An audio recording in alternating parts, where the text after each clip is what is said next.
Welcome to Sarathi IAS. तो देखते हैं एक बार क्या डिस्कस करने वाले हैं। Those who are interacting with me for the very first time, I would like to introduce myself as well. I'm Varun Jain. I'm a graduate. I have experience of 6 attempts in this UPSC CSC exam, and I have appeared for the interview twice. And after completing this journey, I have been guiding student from past 4 years. तो collectively पिछले 10 years का experience मुझे है regarding this UPSC CSC examination. At all the stages I have appeared in this exam. So in today's orientation session, I will be sharing with you all the experience of last 10 years. ठीक है, start करते हैं। देखिए, तो क्या discuss करने वाला हूं मैं आज के अपने सेशन में। देखिए, पिछले पास्ट 10 ईयर का एक्सपीरियंस मैं आपके साथ जिस्ट शेयर करने वाला हूं आज के सेशन में। To start with, I want to ask you one thing. देखिए, you know that approximately 10 lakh people apply for this examination, है ना। 10 लाख लोग इस एग्जाम के लिए, more than 10 lakh actually are applying for this exam, and out of these people roughly 50% people are even appearing for this examination. 5 से 6 लाख लोग, 5 to 6 lakh people appearing for this exam every year. अब उसमें से बहुत सारे लोग मैं मानता हूं कि सीरियसली तैयारी भी नहीं कर रहे होते, है ना, जो जाके एग्जाम दे दिया। बट I would say कि roughly, even if I ask you, how many people do you think are preparing for this exam seriously? चलो आपसे ही पूछता हूं, थोड़ा सा कंपटीशन लैंडस्केप का आइडिया मैं आपको देना चाहता हूं। देखो, जिस गेम में आप घुस रहे हो उस गेम को समझना बहुत जरूरी है। If you want to win this game, you need to understand this game first, right? तो इफ आई आस्क यू कि how many people you are competing for the post of civil services, tell me this thing. 50,000, 60,000 at max, 5 lakh are appearing. I don't believe that 5 lakh people are serious in this examination, है ना। 5 lakh people are appearing, but not all are serious, है ना। serious की भी meaning आपके साथ share कर दूंगा मैं। roughly 50,000 to 1 lakh, right? So we can keep this number, roughly 50,000 to 1 lakh people are seriously preparing for this examination, है ना। seriously preparing for the examination का क्या मीनिंग है? They are completing the course, they are consistent, they are disciplined, they are very much motivated to become the civil servant. ऐसे हर दूसरे दिन उनका mood नहीं चेंज होता, है ना, कि इंस्टाग्राम पे कोई रील देखी और सोचा कि जब एक डीएम की गाड़ी की रील देख ली तो ये लगा कि आईएएस बन जाए, है ना। उसके बाद कोई बॉलीवुड सेलिब्रिटी को देखा तो दे सोचा एक्टिंग कर ले। They are not those people, they are very consistent, they know कि this is what they want to do, this is what they want to do, and यही करने की उनकी एबिलिटी है, तो they are consistent in it, right? तो ऐसे मैं मानता हूं 50,000 to 1 lakh people are there with whom you are competing, ठीक है। अब from here I want to start today's session. What differentiate a selected individual? What differentiate a selected individual out of these 50,000 to 1 lakh people? इन 50,000 से जो 1 लाख लोग हैं, है ना, अगर हम और टफ कंपटीशन की बात करें, अगर कैटेगरी को और थोड़ा नैरो करें कि कौन प्रिजिवरेंस भी दिखाता है, तो इन 50,000 पीपल में से जो 1,000 student are getting selected every year, what differentiate them? Differentiate का क्या मीनिंग है? देखिए, there are certain qualities which are common to all, है ना। They are studying, they are discipline, etcetera, है ना। But what do you think differentiate these 1,000 people? मैं आप ही से पूछता हूं, थोड़ा सेशन को इंटरेक्टिव रखेंगे, है ना। Let me ask you this thing. जब हम अपनी प्रिपरेशन स्टार्ट करते हैं तो we feel that number of hours that one is studying should be most important, isn't it? How many hours you are giving to your preparation must be a differentiator, is it? Tell me this thing. आपको लगता है क्या कि कोई अगर 8 घंटे पढ़ रहा है और कोई अगर 10 घंटे पढ़ रहा है ना, तो 10 घंटे पढ़ने वाले का सिलेक्शन जरूर होगा और 8 घंटे पढ़ने वाले का नहीं होगा? Do you really feel if that would have been the case? देखिए, हर मेंटर इस पूरे लाइव जीएस फाउंडेशन में एक यूनिक एक्सपीरियंस आपके पास लेके आता है। When you will talk to Dr. Shivan, you will get his insight, his experience. When you will talk to me, you will get lot of information from me as well. When you will talk to when you will talk to Mudit Jain sir, you will get lot of insight of his experience. So I am sharing my experience here, है ना, कि number of hours matter करता है क्या? अगर number of hours matter करता होता तो एक बिल्कुल लॉजिकल चीज सोच के देखो, those people who are into their last attempt, let's say 5th या 6th attempt में जो हैं, उनका तो सिलेक्शन के चांसेस ज्यादा होने चाहिए थे, isn't it? भाई collectively they have studied more, right? जितने भी लोग इकोसिस्टम में हैं, जितने भी लोग कंपटीशन में हैं, तो ऐसा होना चाहिए था कि जो कि लास्ट अटेम्प्ट में उनका सिलेक्शन के हाईएस्ट चांसेस है, बट ऐसा होता नहीं है। You check out the data, last attempt में rarely you will see the selection. This is the reality, objective बात करते हैं। या फिर अगर ऐसा होता तो वर्किंग प्रोफेशनल और एक फुल टाइम एस्पिरेंट, हमेशा वर्किंग एस्पिरेंट को थोड़ा सा कम समय मिलेगा पढ़ाई में, लेकिन ऐसा तो कुछ नहीं है कि working aspirant are not getting selected. Even if you will see the trend, जो मैं ऑब्जर्व करता हूं, कोई डेटा नहीं है लेकिन एक एक्सपीरियंस बेस्ड ऑब्जर्वेशन है, that lot of working aspirant are clearing this exam in the past few year. They will study limited, है ना, 5-6 घंटे वो पढ़ाई करेंगे लेकिन एग्जाम क्रैक कर जाएंगे, राइट? तो नंबर ऑफ आवर्स तो डिफरेंशिएट नहीं कर रहे हैं। तो पहले तो अपने दिमाग से ही निकाल दो, है ना। इट डजंट मीन कि नंबर ऑफ आवर्स मैटर नहीं कर रहे हैं। Please be very clear what I am trying to communicate. Number of hours matter करते हैं, एक सर्टेन नंबर ऑफ आवर तो आपको बैठना ही पड़ेगा पढ़ने के लिए, but they are not your differentiator. समझ में आया? Second thing, completing the syllabus. अब ये मैंने प्रॉब्लम देखी है उन सभी के साथ जो लोग अपनी प्रिपरेशन स्टार्ट कर रहे होते हैं। जब मैं भी इस फील्ड में आया था इन 2013, तो मेरा भी ये माइंडसेट था that completing the syllabus is most important. लगता है ना आप सभी को? चलो ऑनेस्टली बताना मुझे, मैं आप सभी के कमेंट्स भी देखता रहता हूं somewhere on the YouTube and different area. When you are starting the preparation, तो ऐसा लगता है ना बस जल्दी से एक बार सिलेबस पूरा हो जाए, जल्दी से एक बार हमारे पास नोट्स आ जाए सब चीजों के। Isn't it? Tell me this thing, जल्दी से एक बार हमारी कोचिंग कंप्लीट हो जाए। लगता है ना ऐसा कि बस एक बार हम जो बुक लेके बैठे हैं वो जल्दी से पढ़ के बंद कर दें? बताओ मुझे, ऑनेस्टली बताना इस चीज को कि जब आप कोई बुक पढ़ने बैठते हो, देखो मेरे साथ ऑनेस्ट रहोगे वो बहुत जरूरी है, तभी मैं आपको मेंटर कर पाऊंगा इस एग्जाम के लिए। कि जब आप कोई बुक लेके बैठते हो XYZ किसी भी सब्जेक्ट की, कोई एनसीईआरटी लेके बैठे, मैं मानता हूं इस प्रोग्राम को जितने भी लोगों ने ज्वाइन किया है थोड़ा सा पहले कुछ ना कुछ एक आध बुक तो पढ़ी होगी यूपीएससी के लिए, ना, तभी आपने डिसाइड किया होगा कि let's prepare for the UPSC. कोई भी बुक जब आप पढ़ने बैठते हो, इजंट इट द टेंडेंसी कि हम प्लान किस तरीके से करते हैं, आज इस बुक के 50 पेज पढ़ लूंगा, कल 50 पेज पढ़ लूंगा। लेट्स से कि 200 पेजेस का बुक है, तो आप सोचते हो 50-50 करके 4 दिन में एक बुक कंप्लीट कर दूंगा, and you get satisfaction out of it कि मैंने तो बुक कंप्लीट कर दी। होता है या नहीं होता? पहले मुझे ये बताओ, होता है या नहीं होता कि हमने तो ये बुक खत्म कर दी, अब हमें सेटिस्फेक्शन मिल गई, हमारा काम खत्म? Isn't it? This is another mistake which we feel. Exactly यही होता है ना। So try to understand, if completing the syllabus would be a differentiator, then people again who have accessibility to the foundation course, not just at Sarthi IAS but maybe somewhere else as well, those who have completed their foundation course from somewhere, unka syllabus to complete ho gaya hai, then they would have been the top most candidate who are getting selected, but it is not happening. There are a lot of people you will see who have taken coaching from a variety of places, है ना, but they are still struggling with their foundation, still struggling with the demand of the exam, isn't it? I believe कि इस batch में भी there must be few people who have taken foundation course somewhere else as well earlier, है ना, काफी सारे लोग होंगे, है ना। तो समझ में आता है ना आपको ये बात कि इवन अगर आप सिलेबस कंप्लीट कर लोगे, even in the big big coaching, I will tell you, किसी को गरियाने का मन नहीं है यार, कुछ सिस्टम में रिफॉर्म लाने की कोशिश है, that in the coaching if you are writing, what happened in the coaching, I have also done that, है ना। you go there, you spend 3 hours and in those 3 hours उनमें से 2 घंटे 2 hours you are just writing. We're not here to become the clerk, we want to become an IAS officer, right? तो completing the syllabus is not a differentiator, वो तो complete हो ही जाएगा, है ना।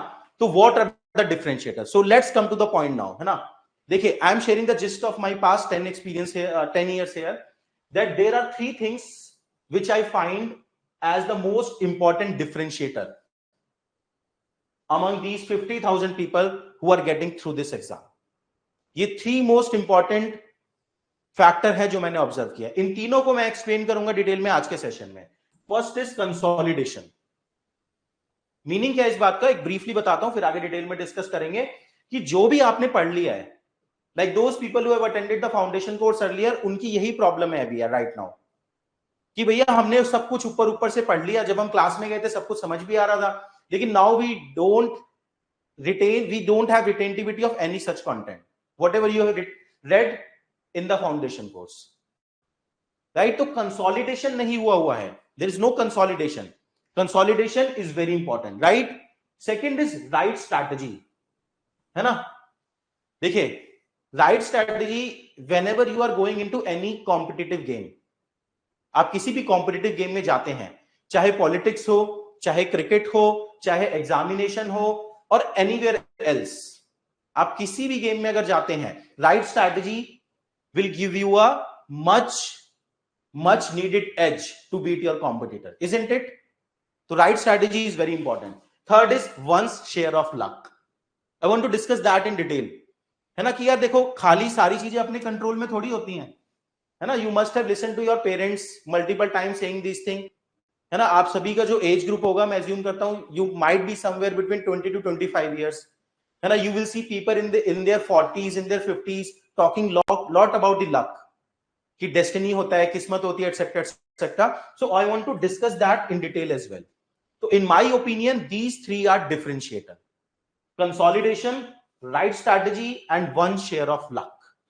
ठीक है, ऑल राइट, चलो. सो अब वन बाय वन इसको डिस्कस करते हैं. कंसोलिडेशन, सबसे पहले कंसोलिडेशन की नीड समझ के देखते हैं. I want to discuss this in detail. What is the need of consolidation and how does consolidation is different from memorization? That I want to discuss.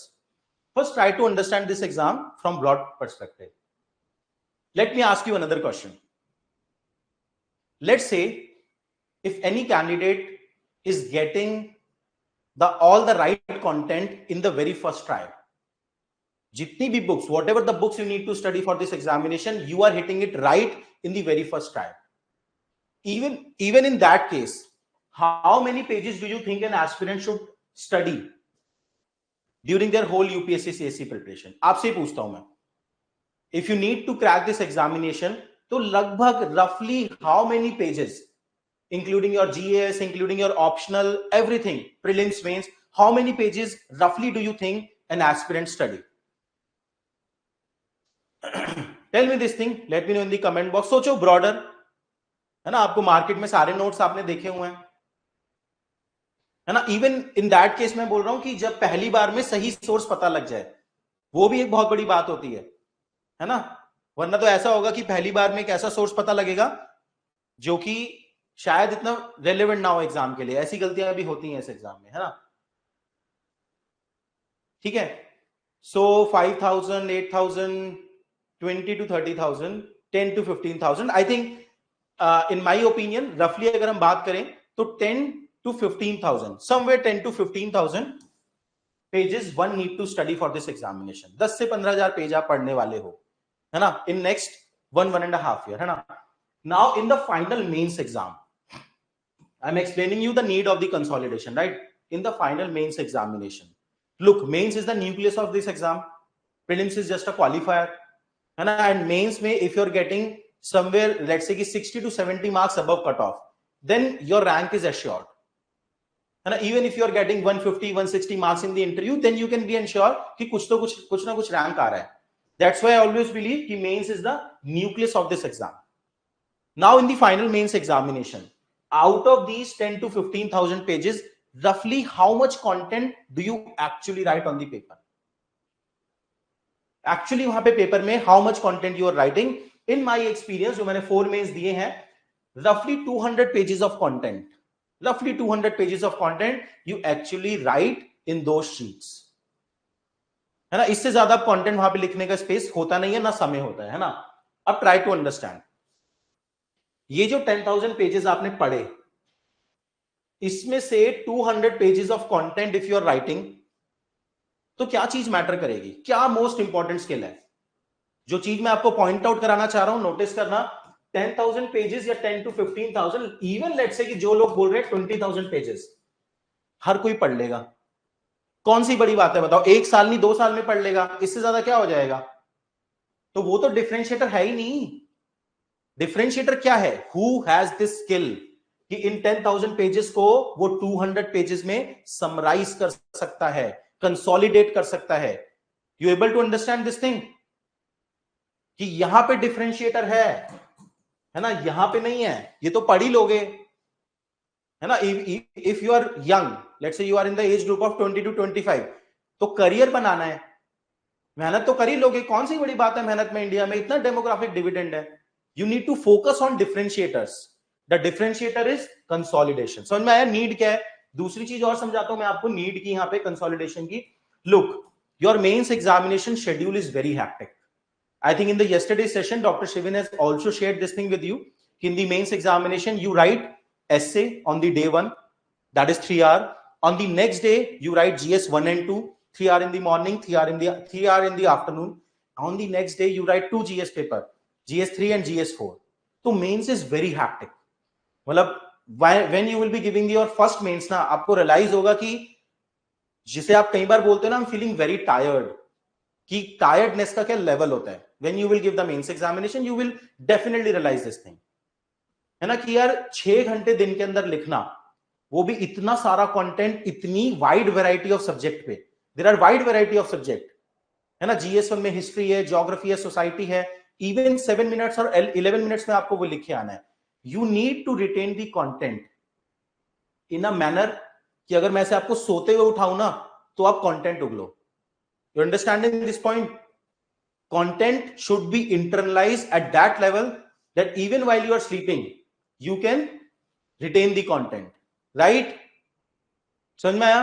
तो that is the requirement of consolidation. यहीं पे differentiator है ना? People know lot of things in the mains examination. Those who are clearing the prelims, they have read all the things. There is no trouble. The problem is who has consolidated content. Only those people who have their content consolidated, they will be able to reproduce. That is the differentiator. Done. अब आगे चलते हैं. So this is the need of consolidation. Now just for those who still might be missing the point, what is the meaning of consolidation?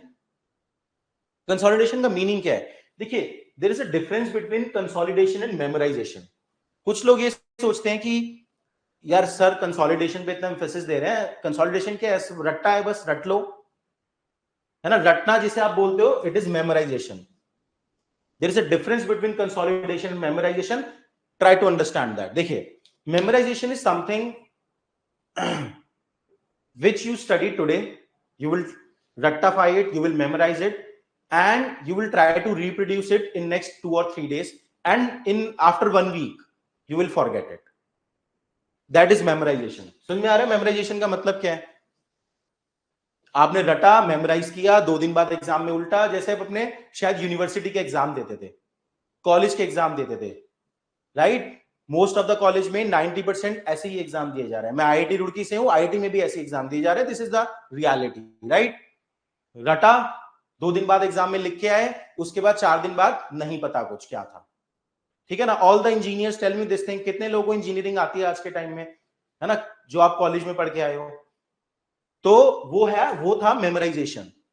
When I talk about consolidation, what consolidation means? Internalization, कि content internalised है। अब वो भूलोगे नहीं, may be कुछ facts भूल जाओगे, but the macro level analysis is always within you.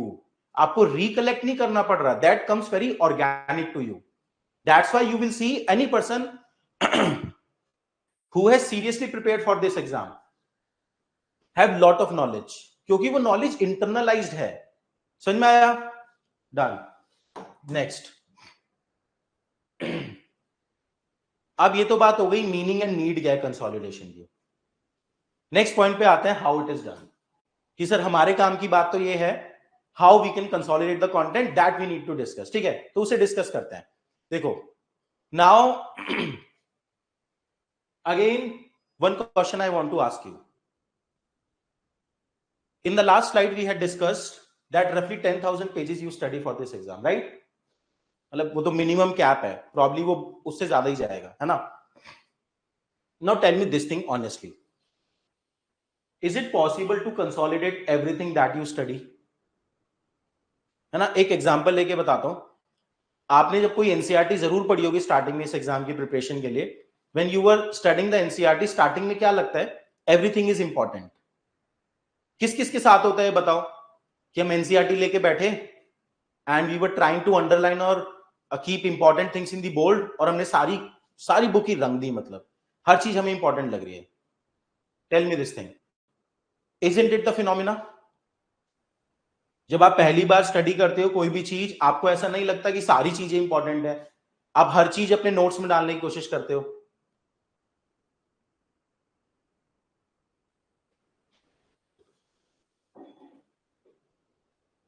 है ना?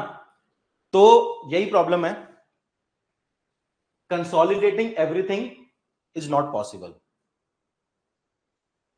आप जो पढ़ रहे हो सब चीजें याद नहीं की जा सकती, है ना? You need to understand this thing. इसका जो रैम है लिमिटेड है ना? जो माइंड की कैपेसिटी है वो लिमिटेड है. तो ऐसा नहीं हो सकता कि whatever you are studying you need to consolidate and memorise each and everything. It is not possible. Those who are trying to do that will eventually fail in this exam. ठीक है?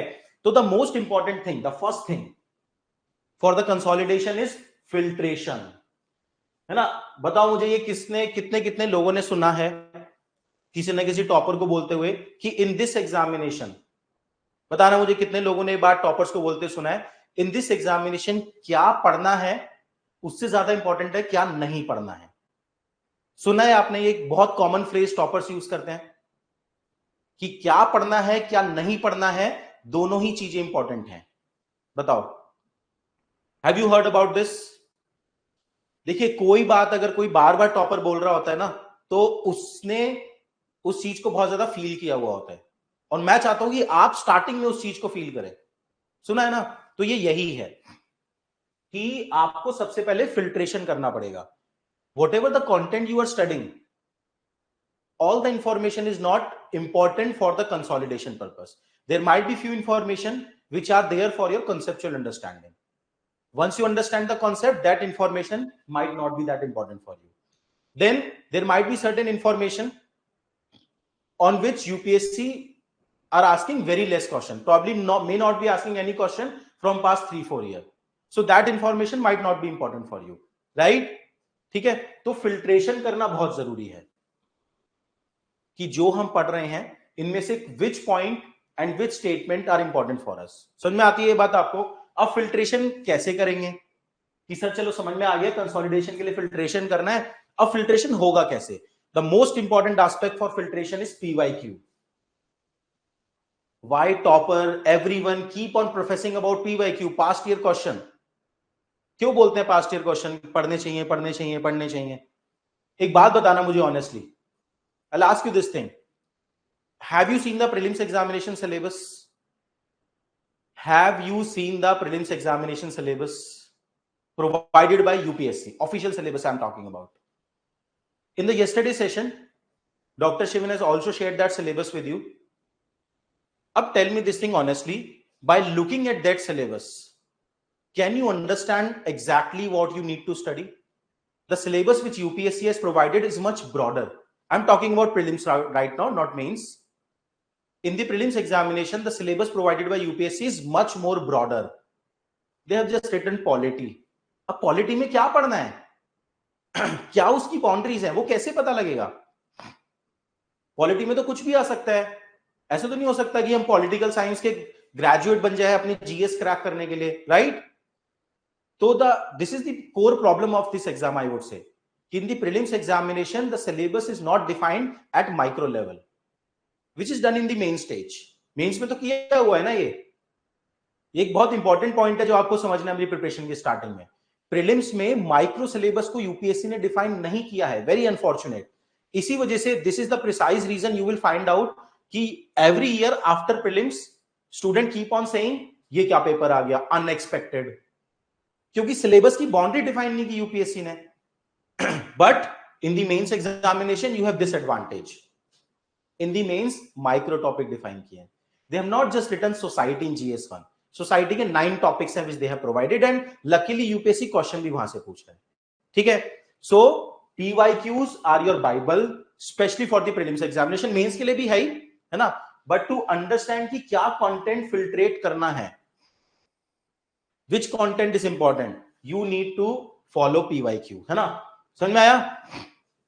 एक छोटे सा और example मैं यहां पे देता हूं. कुछ लोग जो गलतियां करते हैं, देखिए मेरा यही काम है कि whatever the mistake I might have done and you might be doing, उन सभी मिस्टेक्स को अवॉइड करना है. Few people have this mindset with respect to PYQ कि first I will study the content, I will memorize the content, understand the content, then I will solve the PYQ to see at what level I stand. बताओ कितने लोगों के दिमाग में इस type की चीज रहती है? टेल मी दिस थिंग कि मैं अपनी स्टडी, अपनी प्रिपरेशन को जज करने के लिए PYQ सॉल्व करूंगा, है ना? They are those people who won't see the PYQ before studying the content या while studying the content. Once their content is completed, once their any subject is completed, then they will go to the PYQ. Tell me this thing. है ना? करते हैं ना लोग? This is the mistake. PYQs are not there so that you can evaluate your studies. PYQs are there to guide you in what direction you need to study. लिख लो इस बात को. PYQs अपने सामने रखा करो. PYQs से देख के आपको 3-4 चीजें समझ में आती हैं कि on what topics UPSC is asking question, at what depth UPSC is asking question. तभी तो आप डिफाइन करोगे ना ये बाउंड्री, तभी तो ये फिल्ट्रेशन होगा. यार पॉलिटी में किस चीज को पढ़ना है, इकोनॉमी में किस चीज को फोकस करना है. समझ में आया? है ना? We will take separate classes for PYQ analysis, don't worry, everything will be discuss. अभी एक बार मैक्रो लेवल पे कंटूर सेट करते हैं, है ना? समझ में आया कि पीवाईक्यू की क्या इंपॉर्टेंस है, कैसे consolidation, filtration and PYQ linked है. And the last point is revision, of course. That is very, this can be very easily understood by you, that once you have filtered the content. filtered the content का क्या मतलब है? मतलब आपके notes बन गए हैं एक तरीके से, है ना? then those notes you are revising again and again for the consolidation, right? तो प्रोसेस समझ में आया? You will study some content, you will try to filter out the key points from there using the PYQ, and then you will revise that content again and again, and then solve the new questions. That is the complete loop. Done. Let's move to next thing. अभी consolidation पे ही हैं हम. 3 factor हम discuss कर रहे हैं, याद रखना. वापस से याद दिला देता हूं क्या कर रहे हैं हम इस सेशन में. 3 important differentiator, consolidation, right strategy and 1 share of luck. ठीक है? तो कंसोलिडेशन में अभी तक हमने डिस्कस करा कि क्या नीड है कंसोलिडेशन की and how PYQs are important for your consolidation. Now moving ahead, the next important thing for the consolidation is answer writing, है ना? I will be guiding you for the answer writing.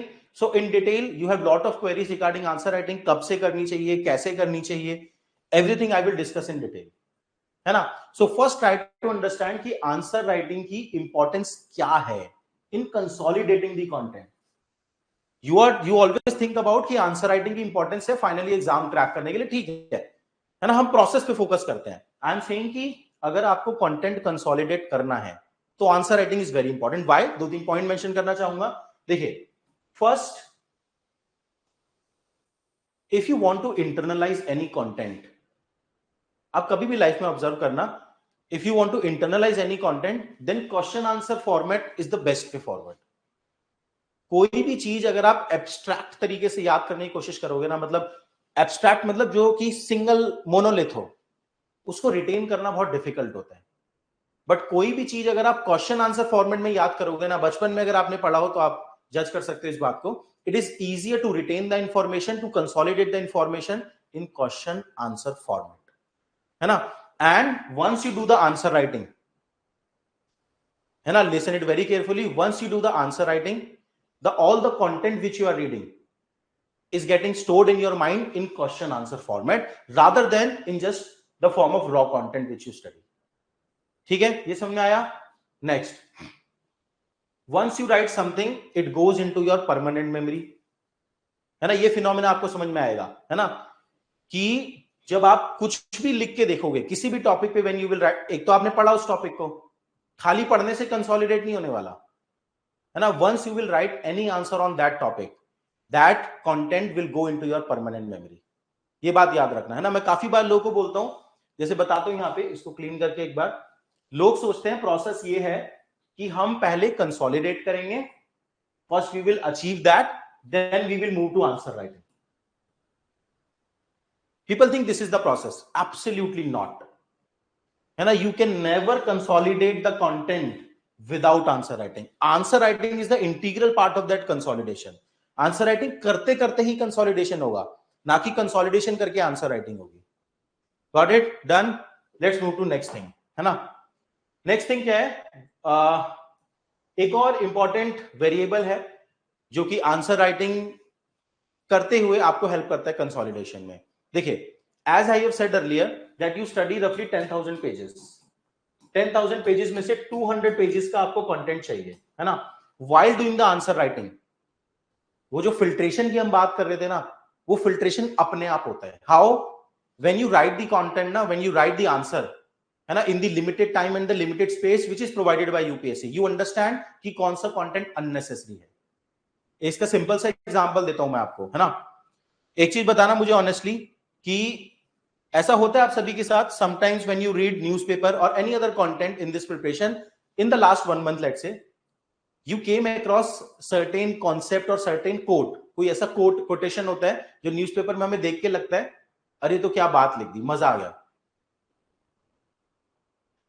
हुआ है आपके साथ ऐसा कि last 1 month में आपने समवेयर न्यूज़पेपर में और एट एनी अदर प्लेस कोई लंबा सा कोटेशन आपने देखा हो और आपको लगा हो कि ये तो बहुत अमेजिंग कोट था, ये तो बहुत अमेजिंग एग्जांपल था जो कि मैं अपने आंसर में पक्का लिखूंगा. होता है ना ये. It happens with everyone, right. Now tell me this thing, where is that quote now? कहां है वो कोट? अब I am talking about something which you might have read 1 month before. Where is that quotation now? Somewhere newspaper रद्दी में चला गया, कचौड़ियां खा ली उसकी, राइट. तो अब the point which I am trying to make is कि क्या कंटेंट एग्जाम सिचुएशन में रिप्रोड्यूस किया जा सकता है ना, within the given span of time and space. That understanding can be developed only while you are doing the answer writing, और कोई तरीका नहीं है उसका. So that is why answer writing will remain important part in your consolidation. I am talking about the mains right now, है ना. Answer writing mains में करते हो आप, ऑफ कोर्स. ठीक है, डन. आगे चलते हैं. अब बात आती है कि चलो सर ये तो आपने बता दिया कि आंसर राइटिंग इंपॉर्टेंट है कंसोलिडेशन में. Now the next query is when one should start answer writing, है ना. There is lot of misguidance regarding this, तो I want to communicate this very clearly, है ना, कि कब आंसर राइटिंग स्टार्ट करनी चाहिए, कैसे करनी चाहिए, है ना. देखिए, I think in the yesterday session as well doctor शेविन has discussed this thing with you कि एक फॉल्टी प्रोसेस क्या है आंसर राइटिंग का, जो लोग करते हैं कि वो कंटेंट पढ़ेंगे और टेस्ट सीरीज लिखने चले जाएंगे. डिस्कस किया था कल लास्ट क्लास में in the yesterday's orientation session. I think this thing has been discussed ki this is the faulty process. You will read the content and you will join any test series. जो gap है इसके बीच में, gap क्या है? Learning the answer writing, वो missing है. I don't know how the system expect from you that you will read the content and you will automatically understand what is the demand of UPSC in context of answer writing and you will directly write the test series. Hit and trial है वो basically, कोई सिखा नहीं रहा आपको, but directly जाओ और खुद समझो और खुद लिखो, right. That is the faulty process, है ना. तो उस प्रोसेस को हम नहीं फॉलो करने वाले, है ना. पहली बात तो ये हुई. The second thing which I want to explain you is, क्योंकि काफी सारे लोगों को लगता है कि we should start the answer writing from day 1. ये भी फॉल्टी अंडरस्टैंडिंग है. मैं आपको बताता हूं एग्जांपल. एक एग्जांपल ले लेते हैं इस बात को समझने के लिए, है ना. देखिए, लेट्स से एक बहुत ही फंडामेंटल क्वेश्चन इस एग्जामिनेशन का एक टॉपिक है, जीएस 2 में भी है, जीएस 3 में भी है. वो मैं आपसे पूछता हूं, explain the meaning of poverty. बहुत बेसिक है बिल्कुल ये, कोई ऐसे 2 मार्कर 5 मार्कर टाइप का समझ के बताओ मुझे, कोई 1 लाइनर बताओ कमेंट बॉक्स में. If you want to explain the meaning of poverty, how you will explain. इसको आंसर करो एक बार, एग्जाम्पल के थ्रू ही आपको समझ में आएगा. बताओ मुझे कमेंट बॉक्स में. Most of the people are hovering around this thing that poverty means lack of resources and deprivation to fulfill the basic needs, right? Everyone is hovering around this definition, isn't it? Isn't it? सभी लोगों का definition इसके around है ना. अब ये है बहुत ही बेसिक कंटेंट यार. मुझे क्या लगता है कि somewhere this is the mistake which people are doing and even building anxiety for it, कि आपको ये बेसिक लेवल ऑफ कंटेंट की प्रैक्टिस करने की नीड है ना. That is why few people think कि हमें डे 1 से आंसर राइटिंग करनी है. टेल मी दिस थिंग, ये डेफिनेशन तो आपको पता ही है, इसके लिए यूपीएससी की तैयारी की क्या जरूरत है? How it is going to differentiate your answer with other people, है ना? तो ये बेसिक लेवल ऑफ कंटेंट आपको वहां पे लिखने की आवश्यकता नहीं है ना? इसे भी लिख के भी आओगे तो एवरेज नंबर आएंगे, वो नंबर नहीं आएंगे जिससे कि आपको इंटरव्यू की कॉल आ जाए, जिससे कि आप फाइनल एग्जाम क्रैक कर पाओ. You need to do the answer writing for UPSC level of content.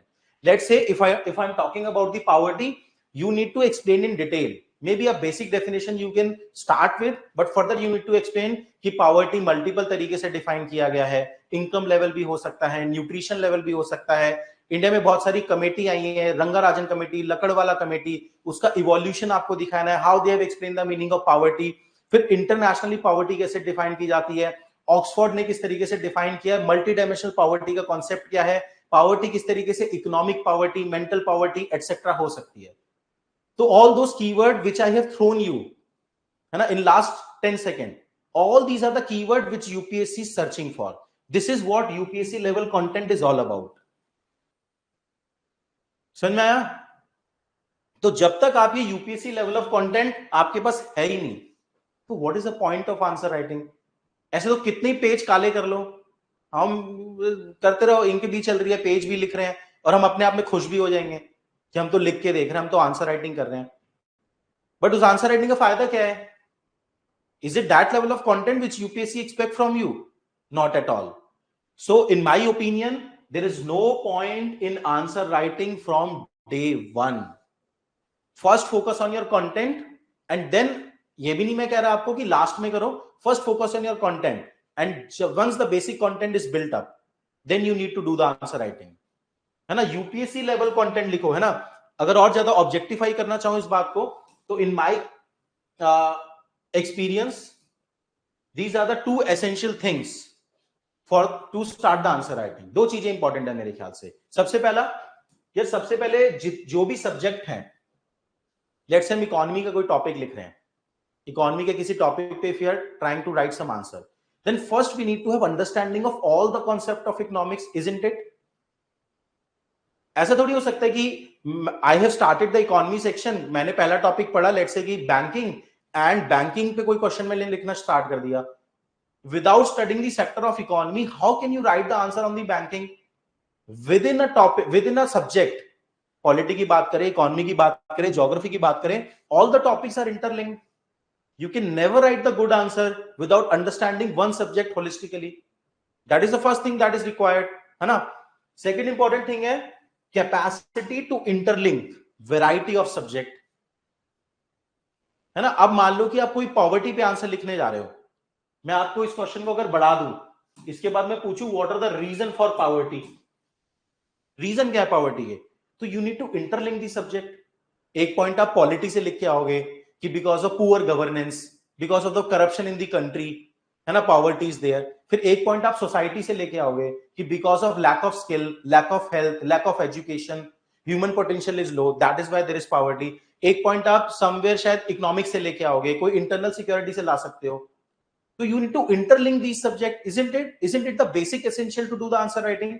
Even अगर आप इंटरलिंक ना कर पाओ, try to understand this thing very clearly. Even if you don't have this skill in the beginning, you are able to interlink all these subject, है ना? We will help you in interlinking, but interlinking हम तभी तो सिखाएंगे जब ये सारे subject आपने पढ़ लिए हो. अगर if I am explaining the reason for poverty and reason for poverty में मैं आपको कुछ historical reason explain करना चाह रहा हूं, तो हिस्ट्री पढ़ी तो होनी चाहिए. तो ये बेसिक लेवल ऑफ कंटेंट देखिए, most of the, I think काफी बार हम इस पॉइंट को एम्फेसिस दे चुके हैं कि most of the foundation course are designed in a manner which just satisfy your anxiety, है ना? They are not designed a manner to provide you the result, है ना? अगर आप डे वन से आंसर राइटिंग कर रहे हो, आप बस ये बेसिक कंटेंट लिखोगे, टीचर भी कुछ बेसिक सा बता के चले जाएगा, you will be happy, answer writing भी चल रहा है. उससे सिलेक्शन नहीं होना, सिलेक्शन होगा यूपीएससी लेवल ऑफ कंटेंट से, ये बेसिक नॉलेज से और कैपेसिटी टू इंटरलिंक से. तो my suggestion to you is don't start the answer writing from day one, है ना? टेक सम टाइम और उसके बाद आंसर राइटिंग करेंगे. अगर स्टेप बाय स्टेप प्रोसेस आपको बताऊं कि how we are approaching answer writing in this course, देखिए सबसे पहले you will read the content, मतलब जो बेसिक कंटेंट है, we are starting with geography, you will move to polity, all the basic content we are studying in first 4 to 5 months. Then the first level जहां पे कि हम answer writing से आपको introduce करेंगे, वो है मेंस के मॉड्यूल. आप सभी ने सिलेबस शेड्यूल देख लिया होगा कि कब हम एथिक्स करवाने वाले हैं, कब हम डिजास्टर मैनेजमेंट करवाने वाले हैं. तो वहां पे कुछ fundamental level of answer writing से हम आपको इंट्रोड्यूस करेंगे, राइट. देन उसके बाद there will be write smart, which is PYQ based learning, which you already know, last class में भी डिस्कस किया होगा, जहां पे कि doctor Shivan will teach you कि PYQ में किस तरीके से different different template of answer writing you can introduce. And then once you have learn that, the final stage is live answer writing session, जो कि मैं लेने वाला हूं. तो आपने अब सब कुछ सीख लिया, हमें जो सिखाना था सिखा दिया. अब लॉज में सामने खड़े होके मैं आपको बताऊंगा कि आप लिखो, आप खुद प्रैक्टिस करो. अब वहां पे कैपेसिटी बिल्डिंग है, आपको एम्पावर करना है, आत्मनिर्भर बनाना है. डन. तो this is the process which we will be following. Done. I hope you have clarity regarding this, है ना. तो अगेन फंडा एक ही है, सिंपल सी बात जो मैं आपको बोलना चाह रहा हूं. You can have your anxieties, वो तो होंगी भाई, देखो इतना बड़े एग्जाम की आप तैयारी करने आए हो, लेकिन हर चीज का एक लॉजिकल ऑर्डर है ना. Once you understand the basic subject and interlink the different subject, only then you can move to the substantial level of answer writing. उससे पहले सारी आंसर राइटिंग बेकार है. ठीक है. डन. हाँ, उसी तरीके से अप्रोच वही रहेगा, है ना. तो MMP प्लस वाला ही अप्रोच रहेगा. द रीजन इज, देखिए अगर आप सारथी IAS का जर्नी देखेंगे तो we have given very wonderful result in the mains examination in past few year. हमने लाइव GS फाउंडेशन कोर्स ही पहली बार किया है ना. तो हमारे मेंस एग्जाम की सक्सेस का रीजन ही यही है, because this is tried and tested approach, है ना. Lot of toppers you might have seen in past 2-3 year praising this particular approach of answer writing. So don't worry about the answer writing, we are here for you. ठीक है ना. आगे बढ़ते हैं. एक last advice और देना चाहूंगा मैं यहाँ पे regarding answer writing. One important advice I want to give. देखो, answer writing can be broken down into 2 parts. 2 part में हम आंसर राइटिंग को ब्रेक कर सकते हैं. One is psychological and other is physical. Psychological part क्या है? Thinking. Let's say मैंने आपसे अभी पूछा रीजन फॉर पॉवर्टी, आपके दिमाग में कुछ रीजन आए? लिखे तो नहीं मैंने यहाँ पे, ना आपने नीचे लिखे, आए थे माइंड में कुछ रीजन, 2, 3, 4 कुछ रीजन आए थे माइंड में, तो वो है psychological part. And writing those reason on paper is the physical part. Simple atomic level पे बात सोचते हैं. तो answer writing has 2 aspect, psychological and physical. Psychological is thinking and physical is writing. In my experience, the more important part here is psychological, that is thinking. यार अगर thinking कर लोगे, अगर आंसर सोच लोगे, लिख तो लोगे ही, कौन रोकेगा? वो हाथ थोड़ी पकड़ के बैठा है ना. ज्यादा ज्यादा 8-10 दिन लिखोगे, थोड़ा हाथ दर्द करेगा, फिर मसल्स बिल्टअप हो जाएंगी, then you will be able to write, है ना. The sole point of answer writing is thinking. Thinking तो कोई नहीं रोक रहा आपको. We, as explained in the last orientation session as well, we will focus on the thinking aspect. Once you will be able to think, you will be able to write. That is very easy game. Writing is very easy. Problem का है thinking, consolidation. So we will focus more on that in the starting part. अगर thinking quality वाली होगी तो तभी तो answer quality वाला आएगा. अगर thinking और knowledge ही क्वालिटी वाला नहीं है, वही बेसिक लेवल ऑफ कंटेंट लिखते रहोगे. डन. चलो आगे बढ़ते हैं. सो क्या डिस्कस करने आए थे हम? दोबारा से समराइज करता हूं सेशन को. 3 थिंग्स जो कि डिफरेंशिएटर है किसी भी सिलेक्टेड पर्सन के लिए. Consolidation, this part is done. Consolidation में I have discuss variety of things with you. PYQ की importance, answer writing, all that is done. Now the second part is right strategy, which will be discussing here now. And third is 1 share of luck. ठीक है. तो आगे बढ़ते हैं अब सीधा. Second important thing क्या है? Right strategy. Any question on this part? Right strategy, है ना. देखिए, वैसे तो काफी बार ये खुद ही बात समझी जा सकती है that whenever you are in any competitive game, right strategy can give you a competitive edge in comparison to your competitor, right? But एक सिंपल से इलस्ट्रेशन के थ्रू ना मैं आपको राइट स्ट्रैटेजी की इंपॉर्टेंस बताता हूँ. Somewhere I have seen this thing on the YouTube, तो वही मैं आपको दिखाता हूँ. एक बहुत ही simple illustration.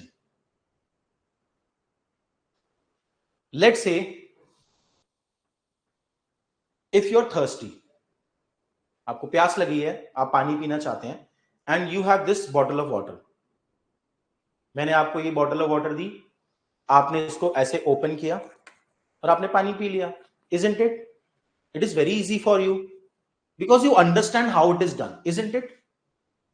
But let's say कि सेम फिनोमिना हमने कहीं बहुत ही प्रिमिटिव ट्राइबल ग्रुप्स जो हैं, है ना, लेट्स से सेंटिनल्स हो गए, बहुत ही प्रिमिटिव ट्राइबल ग्रुप हो गए, उनके साथ हमने ये एक्सपेरिमेंट किया, है ना. दे वर थर्स्टी, हमने उन्हें ये बॉटल ऑफ वाटर दी और बोला कि इससे पानी पी लो.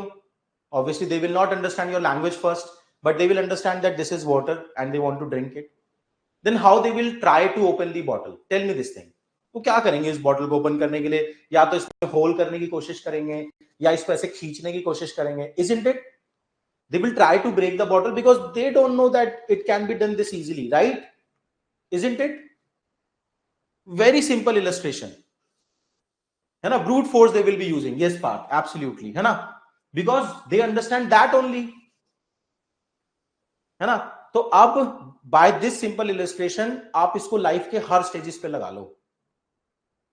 एवरी एग्जाम, आप खाली एग्जाम की बात मत करो, every game I will talk about, है ना. Whether it's any competitive game, exam हो गया, पॉलिटिक्स हो गया, एजुकेशन हो गया, बिजनेस हो गया, everything. If you understand the game right, then you have a very good competitive edge in contrast to other, and you will see this thing thoroughly in India. India में आपको हर space में दिखेगा. मैं आपको अपने पिछले 10 साल का UPSC and non UPSC experience share कर रहा हूं, है ना. If you know the right strategy, game will be half done.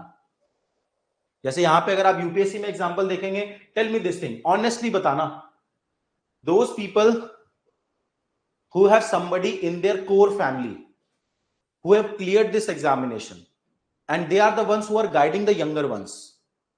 Don't you see कि they are able to clear the examination with relative ease? ऐसा नहीं है कि उन्होंने हार्ड वर्क नहीं किया है, with relative ease, isn't it? बताओ मुझे बात, ऑनेस्टली बताना. आपने देखा होगा, अपने आसपास भी ये देखा होगा, नाम नहीं लेना चाहता मैं कुछ, है ना, but this must have been the common observation for all of you. होता है ना, क्या जो कोर फैमिली में है उसने अगर एग्जाम क्रैक किया है रिसेंटली, है ना, तो क्यों है ऐसा? कुछ लाइक आई वुड से कि some few foolish people would think कि there might be some backdoor entry etcetera etcetera. कोई ऐसा बैकडोर एंट्री नहीं है. It's a complete transparent game, complete merit based game. But yes, those parents या those elder brother, elder sister, they are guiding the younger ones and giving them the right strategy, isn't it? ये game है बहुत बड़ा right strategy का, है ना. अब यहां से एक बात तो क्लियर होती है, that mentor is mandatory. इस एग्जाम की प्रिपरेशन में कंटेंट शायद आपको कहीं और मिल जाए, but the most important part is mentor. Mentor mandatory है, ये बात आपको समझ में आती है, ठीक है ना. अब एक बात सुनना, मेंटर के अलग अलग तरीके क्या है. मैं आपको पिछले 10 साल का एक्सपीरियंस बता रहा हूं. First, you can become your own mentor. बहुत सारे लोगों पे कोई मेंटर नहीं होता. You can become your own mentor. कैसे? खुद गलतियां कर करके सीखो, इजंट इट? आप एक अटेम्प्ट दो, सीखो प्रीलिम्स में क्या गड़बड़ी हुई, फिर आगे आप अपने खुद मेंटर बन सकते हो लाइफ में. होता है ऐसा, है ना, कि आप अपने फेलियर से सीखते जाते हो और तीसरे चौथे अटेम्प्ट में, पांचवें अटेम्प्ट में आप एग्जाम क्रैक करते हो. Lot of such people you will find. UPSC examination को क्रैक करने का हाईएस्ट रेशो कौन से अटेम्प्ट में है? थोड़े फैक्ट पता होने चाहिए आपको इस एग्जाम के बारे में, बताओ मुझे. नहीं तो जाके यूपीएससी की वेबसाइट पे एनुअल रिपोर्ट चेक करो. In which attempt there are highest selection possibility as per the UPSC data? किसी को आइडिया है? No, not second, third and fourth. Third and fourth equal ratio है, लगभग 1 और 2% का गैप है. फर्स्ट और सेकेंड नहीं है, third and fourth. Mostly these are the people who are self mentored, है ना, कि एक दो टाइम में खुद की गलतियों से फिर समझे और थर्ड फोर्थ अटेम्प्ट में फिर क्वालिफाई किया, right. But it is a long drawn process. It is always an option but long drawn process, है ना. नाउ दूसरा ऑप्शन आपके पास क्या होता है, someone you know informally might be guiding you. होता है ना ऐसे, इनफॉर्मली हम जानते हैं, मे बी कोई भैया हो सकते हैं, कोई प्रिपरेशन में हमारा सीनियर हो सकता है. अब लेकिन वहां दो प्रॉब्लम है जो मैंने देखी है, someone you know who might be guiding you. बताना मुझे जेन्युइनली, अगर आप नहीं रिलेट कर पा रहे मेरे एक्सपीरियंस से तो लेट मी नो, है ना. समवन यू नो में दो प्रॉब्लम है. एक तो क्रेडिबिलिटी. क्रेडिबिलिटी का क्या पॉइंट है कि क्या वो इस एग्जाम को समझता है, क्या उसने प्रीलिम्स क्रैक करा है, क्या उसने मेंस क्रैक करा है, क्या उसने एग्जाम क्रैक करा है. वो एक मेन पॉइंट है क्रेडिबिलिटी का. These days I'm seeing some YouTube channel की people who even could not clear the prelims, they are guiding the student. यार मतलब एक बार आप एग्जाम को लास्ट स्टेज तक तो समझो, उतना तो बेसिक मेरिट होना चाहिए, isn't it? तो credibility is always the question. जैसे मैं अपनी प्रिपरेशन में भी बता सकता हूं, the first person with whom I have interacted and who was guiding me for my civil services preparation, he has never appeared for this examination, but सबसे शुरू में गलती होती है. तो क्रेडिबिलिटी एक प्रॉब्लम है. अब हो सकता है किसी के पास कोई क्रेडिबल इंसान हो, ऐसा हो सकता है, आपका कोई कॉलेज सीनियर, आपकी दूर रिश्तेदारी में कोई ऐसा इंसान हो सकता है who have actually cracked this examination, है ना. और एटलीस्ट मेरा क्या मानना है, once you have reached to the interview stage of this exam, you understand the whole process. जिसने कभी मेंस ही नहीं क्रैक किया, जो कभी इंटरव्यू में ही नहीं बैठा, उसको कैसे पता होगा कि वो गेम कैसे क्रैक होगा. ठीक है. तो अगर मान लो कि हो सकता है आपकी लाइफ में कोई क्रेडिबल इंसान हो जो इस एग्जाम को समझता हो, लेकिन वहां एक प्रॉब्लम आती है ना. जानते होंगे आप जरूर, कुछ कुछ लोग आपकी लाइफ में शायद ऐसे हो सकते हैं जिन्होंने एग्जाम क्रैक किया है, they are not professionally committed to you. They are not professionally committed to you. आप उन्हें परेशान नहीं कर सकते बार बार, है ना. वो पूरी मेहनत से आपको गाइड भी नहीं करेंगे. ज्यादा वो आपकी पूरी प्रिपरेशन में 5 बार आपका फोन उठाएंगे, उससे ज्यादा नहीं. वो भी थक चुके हैं गाइड करते हुए. They are not professionally committed to you, है ना. और आपको भी हमेशा डर लगेगा उनको कांटेक्ट करते टाइम, है ना. वो स्ट्रक्चर्ड वे में भी आपको गाइड नहीं करेंगे, right. This is the problem. तो अब इन दो प्रॉब्लम को हम ओवरकम कर रहे हैं अपने इस इनिशिएटिव में. Credibility and professional commitment. Credibility, as you already know, our whole team have 4 selection and 10 interview to the UPSC CSC exam. I think इससे क्रेडिबल टीम अभी राइट नाउ इंडिया के किसी एडटेक के पास नहीं है. Along with that, we are professionally committed to you, क्योंकि ये this is our career, isn't it? All the people who are working at Sarthi IAS, they have commitment to teaching, but actually it is our career. जैसे आप अपना career बनाना चाह रहे हैं civil services में, you are professionally committed to it, ऐसे ही हम committed हैं आपको पढ़ाने को लेकर. समझ में आया? तो ये दो प्रॉब्लम हम आपके लिए सॉल्व कर रहे हैं अपने मेंटोरशिप में. डन. अब देखते हैं आगे. अब बात करते हैं कि सर ये जो मेंटोरशिप है ये होगी कैसे. देखिए, mentorship is all about right strategy, right. इस एग्जाम में क्या है, एक तो कंटेंट है, कंटेंट के लेक्चर आपके चलेंगे ही, उसके साथ दूसरी चीज है right strategies, approaches, isn't it. अब ये जो राइट स्ट्रैटेजी है ये मल्टीपल लेवल पे हम आपको प्रोवाइड करेंगे ताकि आप एब्जॉर्ब करो उन राइट स्ट्रैटेजीज को at different different level. So we will be mentoring you at multiple levels.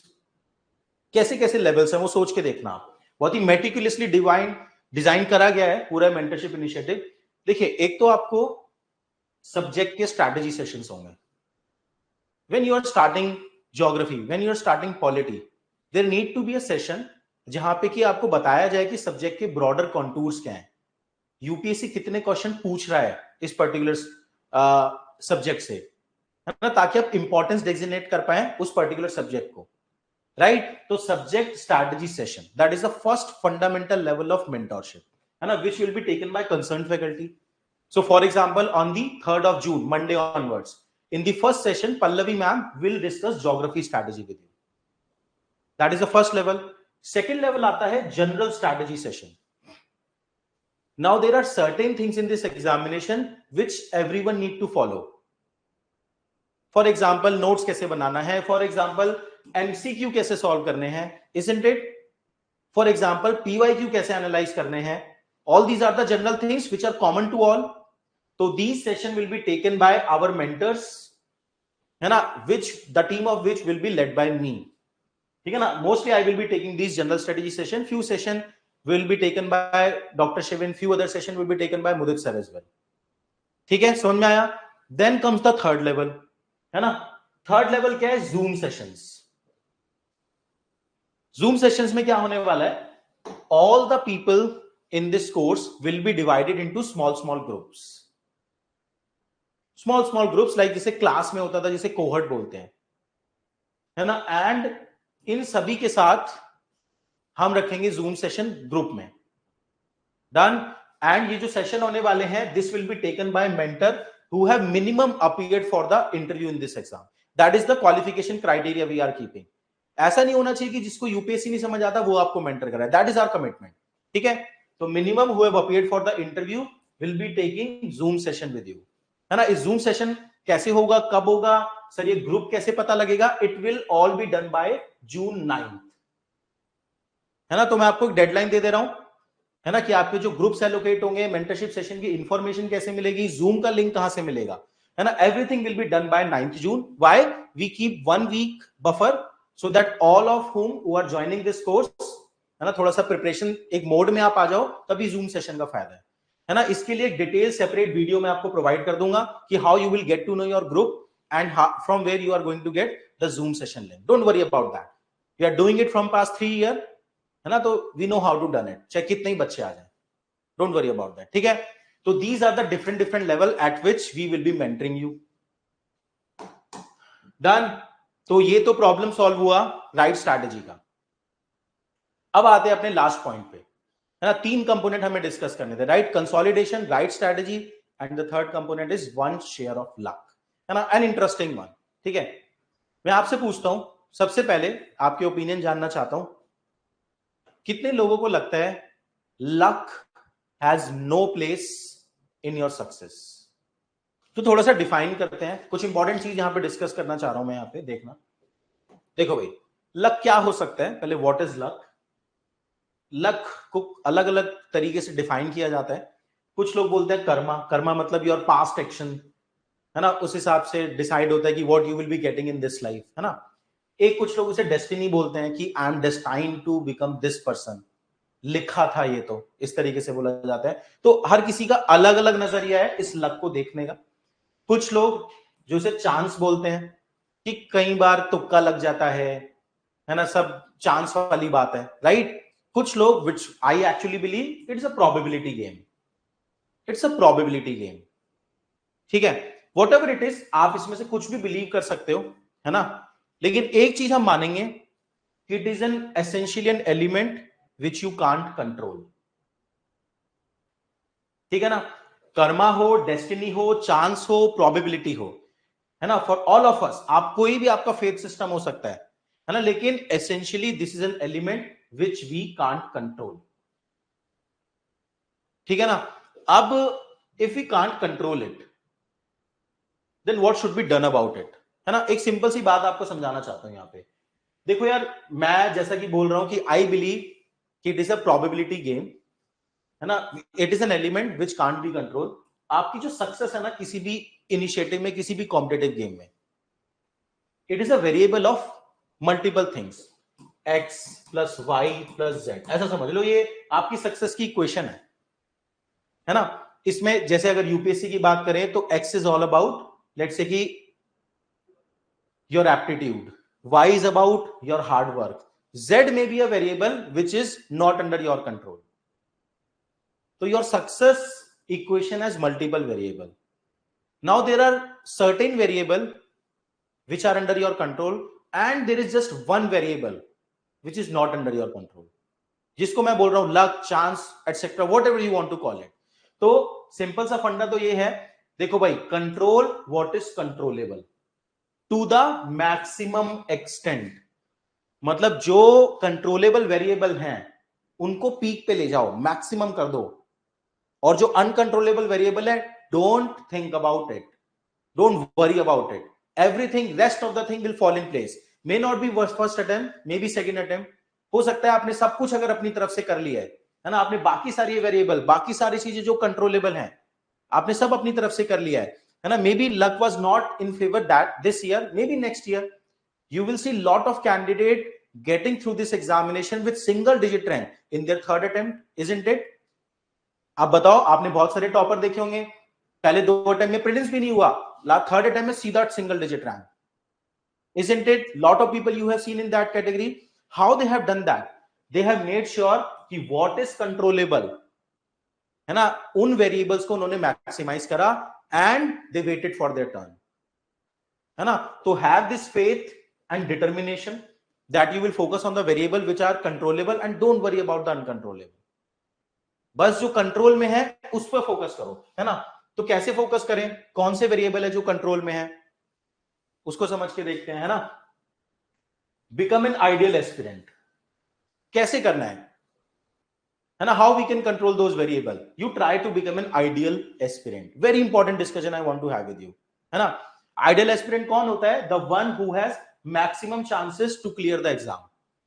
मुझे बताना जेन्युइनली, है ना, ऐसा होता है या नहीं होता है कि you might be knowing certain seniors of your जो कि इस प्रिपरेशन साइकिल में है. ऐसा नहीं होता कि आपको सीनियर्स को देख के लगता है, let's say 10 people you know in your in this journey जो कि शायद 2-3 साल से प्रिपेयर कर रहे हैं. ऐसा होता नहीं है कि उन 10 में से 2 का लग रहा होता है कि यार हाईएस्ट चांसेस हैं इसके सिलेक्शन में, इजंट इट. हम हर कोई अपनी प्रिपरेशन में एक ऐसे इंसान को जानता होता है ना, जिसे 2-3 साल प्रिपरेशन में हो चुके हैं, एंड हमें सबको ये लगता होता है हमारे कोर ग्रुप में कि यार इसके चांस बहुत हैं सिलेक्शन में, इजंट इट. होता है या नहीं, बताओ मुझे. Do you know somebody in this preparation जिसके चांसेस आपको लगता है कि हाँ इसके चांसेस सिलेक्शन के ज्यादा है, लगता है या नहीं लगता है? तो सब बराबर तो नहीं है. तो you try to become that ideal aspirant who has maximum chances to clear the exam. अब who is an ideal aspirant की सर आप ideal aspirant की बात कर रहे हो, what does it mean, है ना. अब ये मैं आपसे पूछता हूं, one with the maximum knowledge, do you think the aspirant who has maximum knowledge is the ideal aspirant to crack this exam? Do you think that person is the ideal aspirant, है ना. अगर यार ऐसा होता, सोच के देखना कि there are a lot of people who might have more knowledge than people who are actually clearing the exam. Knowledge एक लेवल तक चाहिए इस एग्जाम में, उसके ऊपर की नॉलेज बेकार है. जो knowledge, the knowledge which you can actually reproduce in the exam, whether prelims or mains, only that knowledge is relevant. You will see lot of people, especially in their 5th or 6th attempt, they have much more knowledge which is actually required to clear this exam. तो खाली knowledge से नहीं होने वाला, है ना. Knowledge होनी चाहिए सफिशिएंट, मैक्सिमम नहीं, सफिशिएंट, है ना. One who wants to serve the society the most, tell me this thing. ये कुछ लोगों के दिमाग में बात हो सकती है, पूछना चाहता हूं मैं आपसे. इंपॉर्टेंट डिस्कशन है which everybody must have with one self while preparing for this exam. देखिए ये जो प्रिपरेशन है ये बहुत ही इंटरेस्टिंग प्रिपरेशन है अपने आप से बातें करने के लिए, अपने आप को जानने के लिए, है ना. तो आपको लग सकता है कि यार आइडियल एस्पिरेंट तो वही है जो सोसाइटी को सर्व करना चाहता है, सबसे ज्यादा इंटेंशन जिसकी है ना, कि उसी चीज का एग्जामिनेशन. अगर ऐसा होता है ना, तो check out India's rank in corruption perception index by integrity international. ऐसा होता तो इंडिया में इतने गवर्नेंस के इशू नहीं होते, इजंट इट. ठीक है, तो ऐसा तो नहीं है. अब मैं आपको अपना कोर एक्सपीरियंस, थोड़े हार्श ट्रूथ आपको लग सकता है जो मैं शेयर कर रहा हूं. मेरे हिसाब से who is an ideal aspirant, a good student. Understand it very clearly. देखो, we don't want to feed you things just to satisfy your anxiety. We want to teach you those things which are important to crack this examination. In my journey of last 10 years, है ना, I have seen good student are clearing this exam. जो student है, जो proper good student का क्या meaning है? who are disciplined. बताओ मुझे कितने लोगों की ये प्रॉब्लम है कि सर हम नहीं पढ़ पाते 8-8 घंटे रोज, है ना. पढ़ते भी हैं तो 15 दिन पढ़ते हैं फिर गायब, कंसिस्टेंसी नहीं है. Those who are disciplined and consistent, those who can stick to the process. किसी को पढ़ना अच्छा नहीं लगता, 99% के साथ यही है. बिल्कुल अपने आप को ऑनेस्टली जानो। अगर आपको पढ़ना अच्छा लगता होता तो ये एग्जाम की तैयारी करने नहीं आते, आप पीएचडी करते, कुछ रिसर्च वगैरह में जाते, है ना। Have you seen anybody who is clearing this exam and after going to LBSNAA they are posting picture with their Hindu newspaper कि देखो आज तो मैंने हिंदू न्यूज़पेपर पढ़ा, right. Ultimately those people who want to get good grades, आपने देखे होंगे ना स्कूल में, कॉलेज में, these people are actually clearing this exam. I hope you are getting my point, right? ठीक है, तो जो डिसिप्लिन है, जो कंसिस्टेंट है, who can actually read, revise and practice again and again, they will clear this exam. This is the reality I am telling you. इस exam को अगर क्रैक करना चाहते हो तो समझो, आसपास देखो, ऑब्जर्व करो and then design your strategies. Done. चलो, तो just focus on the process of becoming a good student to the best of your potential. Rest of the things will fall into place. An ideal aspirant is one who is a good student. समझ में ये बात? आगे बढ़ते हैं, चलो। So I'm done with those three things जिनके साथ में आया था स्टार्टिंग में, है ना, कि 3 डिफरेंशिएटर हैं। One is consolidation, second is right strategy, third is ideal aspirant, है ना, 1 share of luck के अंदर जो मैंने डिस्कस किया, ठीक है। तो you just focus on these 3 things and the rest of the things will fall in place. Done. अब एक दो कुछ टेंजेंशियल डिस्कशन है जो कि लास्ट सेशन में भी आपने रेस किए थे, है ना। I would like to spend 3 to 4 minutes on this topic as well. एक तो सीसैट को लेके काफी लोग वरिड है ना, कि सीसैट में कैसा पेपर आ रहा है, हम कैसे प्रीलिम्स क्रैक करेंगे, एटसेट्रा एटसेट्रा, है ना। तो I want to share my thoughts on this, just I will take 3 to 4 minutes। First तो देखो, अभी ना सीसैट की जो टफनेस है दैट इज अंडर क्वेश्चन, कि सीसैट अभी यूपीएससी किस लेवल पे सेटल करना चाहता है।